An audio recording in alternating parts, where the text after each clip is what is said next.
Hello dear friends, तो आज के इस वीडियो में हम लोग इलेक्ट्रिकल इंजीनियरिंग फोर्थ सेमेस्टर का सब्जेक्ट यानी कि आईईसी यानी कि इंडस्ट्रियल इलेक्ट्रॉनिक्स एंड कंट्रोल यानी कि आज इसके जितने भी महत्वपूर्ण प्रश्न होंगे सभी प्रश्नों को हम लोग सॉल्व करेंगे। आज हम जितने प्रश्न बताएंगे आईईसी के, अगर आप सारे प्रश्नों को तैयार कर लेंगे तो 100% आपका ज़्यादातर क्वेश्चन लगभग 15 से 20 क्वेश्चन जरूर फंस जाएगा। मात्र 60 क्वेश्चन हम लोग आज इस वीडियो में मतलब कंप्लीट कराऊंगा। आईईसी में टोटल 60 क्वेश्चन करवाएंगे और इसमें से ज़्यादातर चांसेस है कि 15 से 20 क्वेश्चन आसानी से फंस जाएंगे। ठीक है डियर, बहुत आसान क्वेश्चन एग्जाम में बन रहे हैं, बहुत ज़्यादा कठिन क्वेश्चन नहीं बन रहे हैं, बेसिक क्वेश्चन बन रहे हैं। ठीक है, तो हम लोग आज आईसी के जितने भी बेसिक क्वेश्चन हो सकते हैं, इंपॉर्टेंट प्रश्न होंगे, सभी प्रश्नों को सॉल्व करेंगे। तो चलिए शुरू करते हैं वीडियो को। इसमें देखते हैं पहला क्वेश्चन दिया गया है कि ओपन लूप व क्लोज लूप के मध्य मुख्य अंतर होता है। जो ओपन लूप और क्लोज लूप होता है उसके मध्य जो अंतर होता है उसे हम फीडबैक कहते हैं, यानी कि इसका डी ऑप्शन क्या है, सही है। ठीक है, अगला क्वेश्चन देखते हैं। दिया है कि एससीआर में टर्मिनल्स की संख्या होती है, तो एससीआर में टर्मिनलों की संख्या 3 होती है। इसका दूसरे का 2 ऑप्शन सही है, बी वाला। तीसरा नंबर क्वेश्चन देखते हैं। डीआईएसी में टर्मिनल्स की संख्या होती है, तो डीआईएसी में टर्मिनल की संख्या 2 होती है। यहाँ टर्मिनल की संख्या से एक क्वेश्चन जरूर एग्जाम में पूछेगा। ठीक है, तो बढ़िया से तैयार करिएगा। चौथा नंबर क्वेश्चन देखते हैं। दिया है कि टीआरआईएसी में यानी कि टर्मिनल्स की संख्या कितना होगी, तो यानी इसमें टर्मिनल की संख्या 3 हो जाएगी, बी ऑप्शन इसका सही है। अगला क्वेश्चन देखते हैं, 5वां नंबर क्वेश्चन। एससीएस में टर्मिनल्स की संख्या कितनी होगी, तो एससीएस में जो टर्मिनल की संख्या होगी वो 4 होगा, यानी कि इसका सी ऑप्शन सही है। ये मान के चलिए कि टर्मिनल से एक क्वेश्चन 100% एग्जाम में आएगा, तो टर्मिनल्स की संख्या आप बढ़िया से तैयार कर लीजिए। ठीक है, छठा नंबर क्वेश्चन देखते हैं। दिया है कि एलएएससीआर में टर्मिनल्स की संख्या कितनी होगी, तो एलएएससीआर में टर्मिनल्स की संख्या 3 होती है, तो इसका बी ऑप्शन सही हो जाएगा, छठवें का। 7वां नंबर क्वेश्चन देखते हैं। दिया कि यूजेटी में टर्मिनल्स की संख्या होती है, तो यूजेटी में भी टर्मिनल्स की संख्या 3 होती है। 8 नंबर क्वेश्चन देखते हैं। 8 नंबर क्वेश्चन में दिया थायस्टर की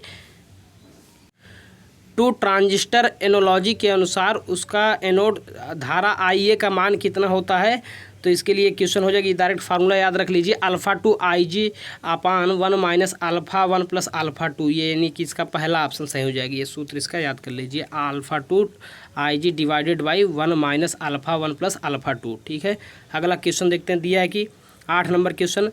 थायरिस्टर ऑफ करने की प्रक्रिया कहलाती है, तो जो थायरिस्टर ऑफ करने की प्रक्रिया को हम कम्यूटेशन कहते हैं, इसका सी ऑप्शन सही है।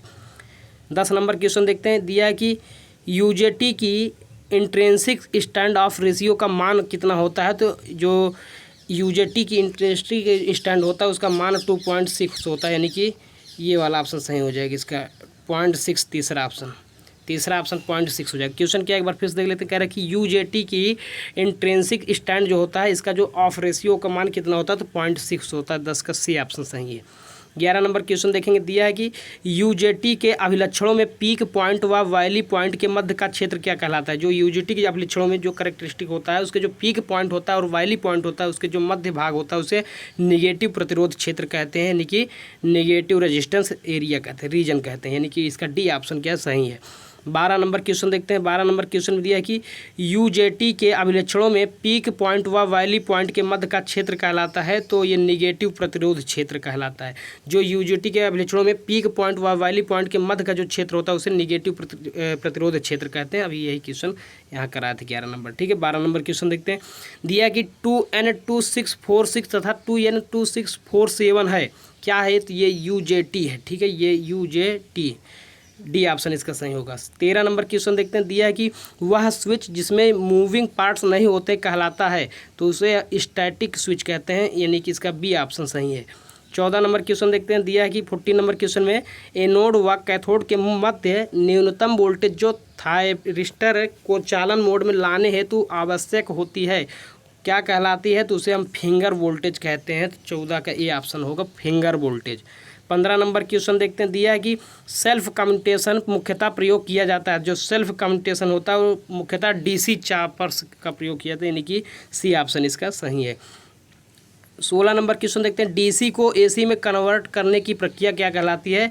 जो डीसी को एसी में कन्वर्ट करने की प्रक्रिया को इन्वर्टर कहते हैं, इन्वर्जन क्या होगा, पहला ऑप्शन इसका सही हो जाएगा।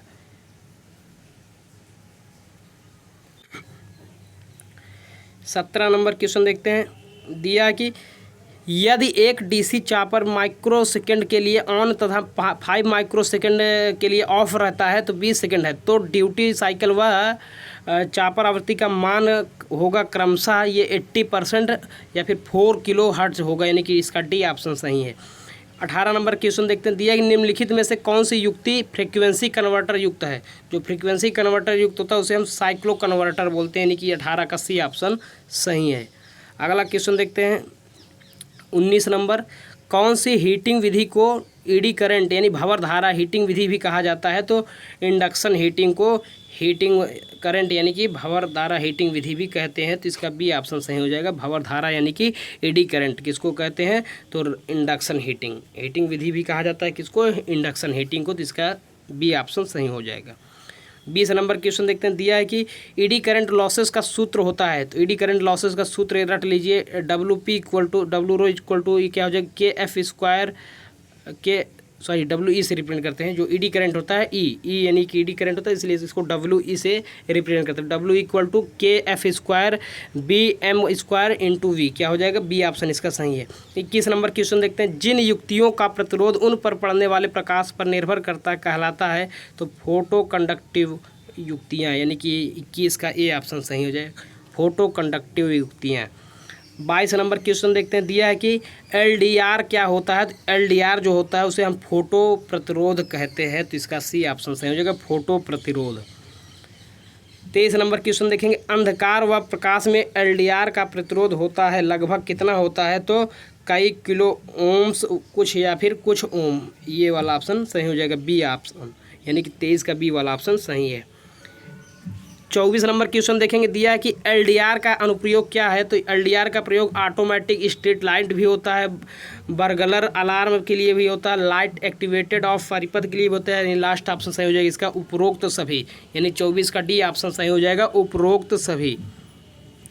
25 नंबर क्वेश्चन देखेंगे। LED किस पदार्थ का बनता है, तो LED जो होता है वो GaAsP यानी कि गैलियम आर्सेनिक और फास्फोरस से बनता है, तो इसका सी ऑप्शन क्या हो जाएगा, सही हो जाएगा, 25 का सी ऑप्शन। 26 नंबर क्वेश्चन में देखिए। दिया LED की धारा रेटिंग लगभग कितनी होती है, तो जो LED की धारा रेटिंग होती है लगभग 5000 से 10,000 माइक्रो एम्पियर तक होती है, तो 26 का सी ऑप्शन सही है। 27 नंबर क्वेश्चन देखेंगे। दिया है कि निम्नलिखित में LED का टाइप नंबर कौन सा है, तो LED का जो टाइप नंबर होता है वो CQY 118 यानी कि 27 का सी ऑप्शन सही है। 28 नंबर क्वेश्चन में दिया है ORP 10 यानी ORP 13 क्या है, तो ये एक इंफ्रारेड डिटेक्टर्स है, यानी जो ORP 10 और ORP 13 क्या है, तो ये इंफ्रारेड डिटेक्टर्स होता है, तो यानी 28 का डी ऑप्शन सही है। 29 नंबर क्वेश्चन देखेंगे। दिया है प्रकाश ऊर्जा के बंडल्स को कहा जाता है, तो जो प्रकाश ऊर्जा के बंडल होते हैं उसे फोटान कहते हैं, यानी जब प्रकाश किरण किसी चीज़ पर पड़ती है तो फोटान के रूप में चलती है, यानी कि HMU के फॉर्म में चलती है, यानी जो प्रकाश के ऊर्जा का जो बंडल होता है उसे हम फोटान भी कहते हैं, तो यानी कि इसका 29 का डी ऑप्शन क्या है, सही है।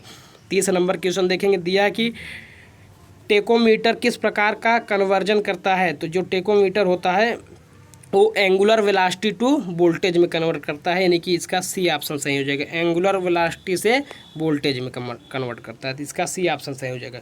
जो टेकोमीटर होता है वो एंगुलर वेलोसिटी को वोल्टेज में कन्वर्ट करता है। 31 नंबर क्वेश्चन देखते हैं। दिया है कि चुंबकत्व को वोल्टेज में कन्वर्ट करने हेतु आप कौन सा ट्रांसड्यूसर प्रयोग करेंगे, तो ये होगा hall effect device, D option क्या है, सही है।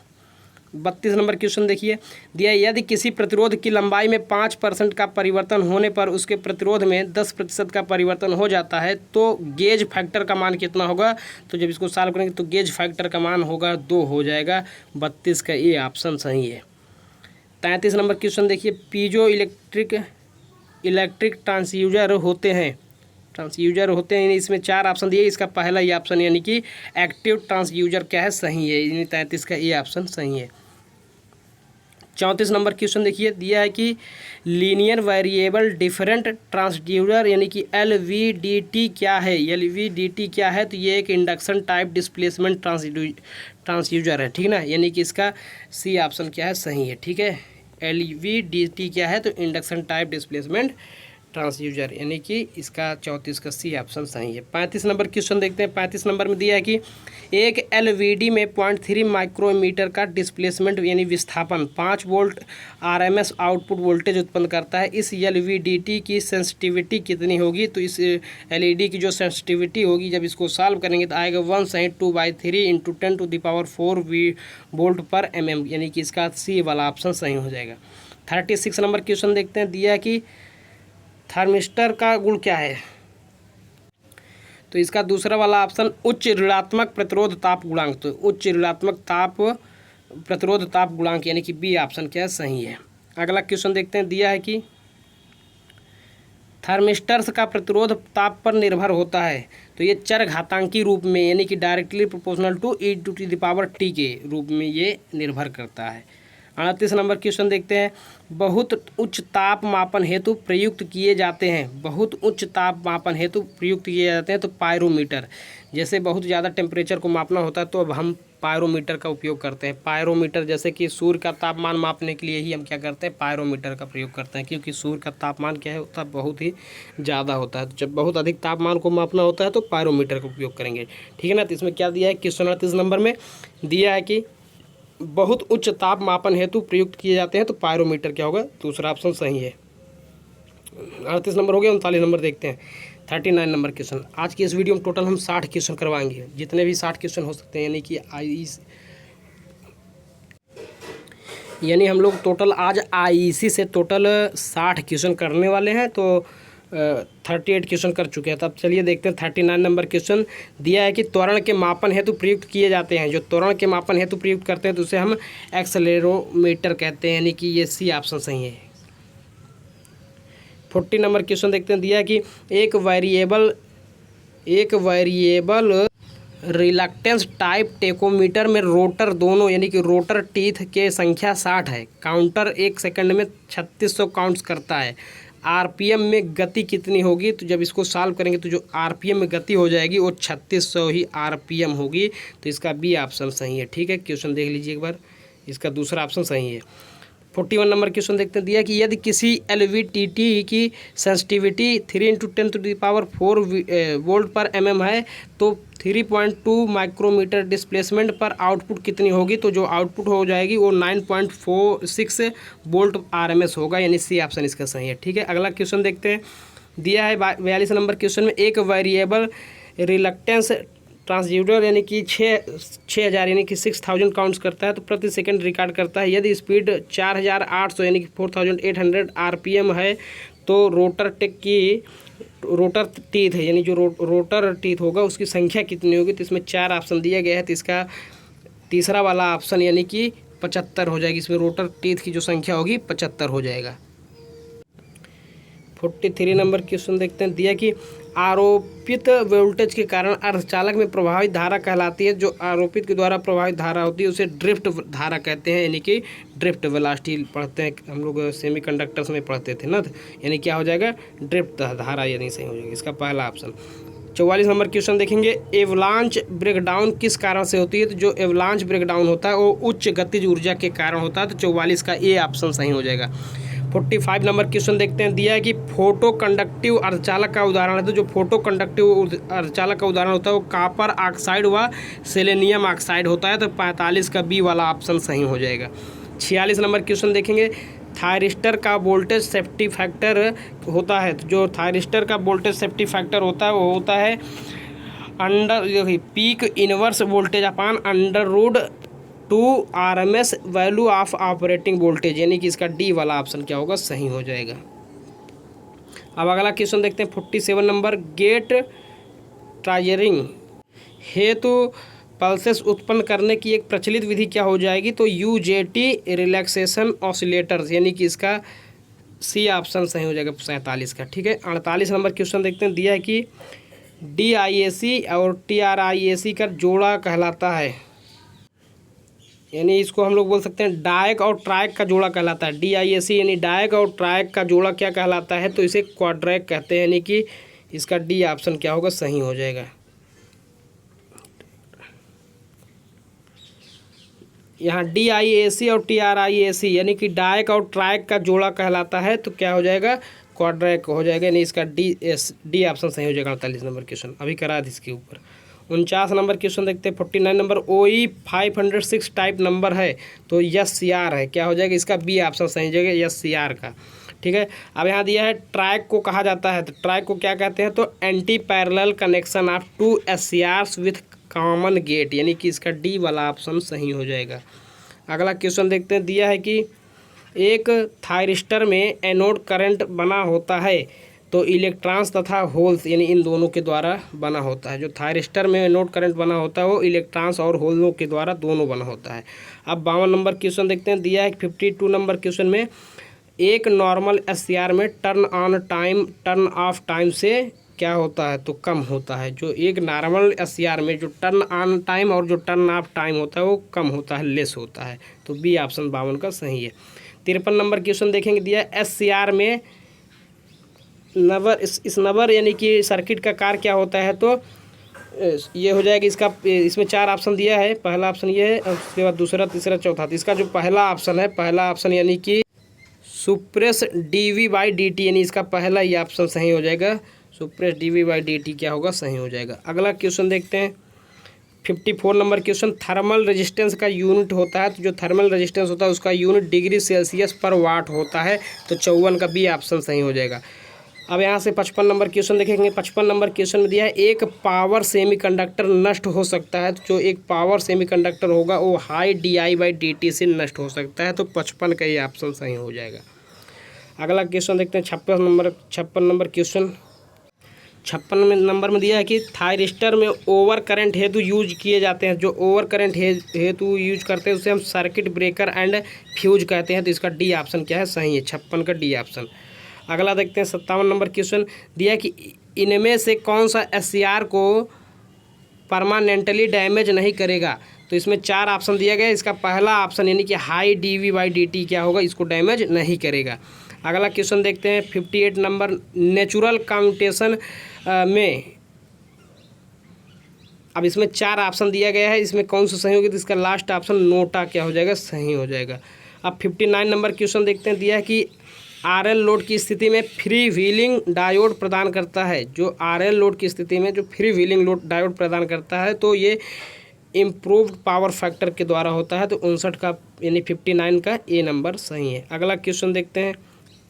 59 नंबर यानी कि इसका कौन सा ऑप्शन सही था, पहला नंबर इम्प्रूव्ड पावर फैक्टर, पहला ऑप्शन सही है 59। लास्ट क्वेश्चन देखते हैं।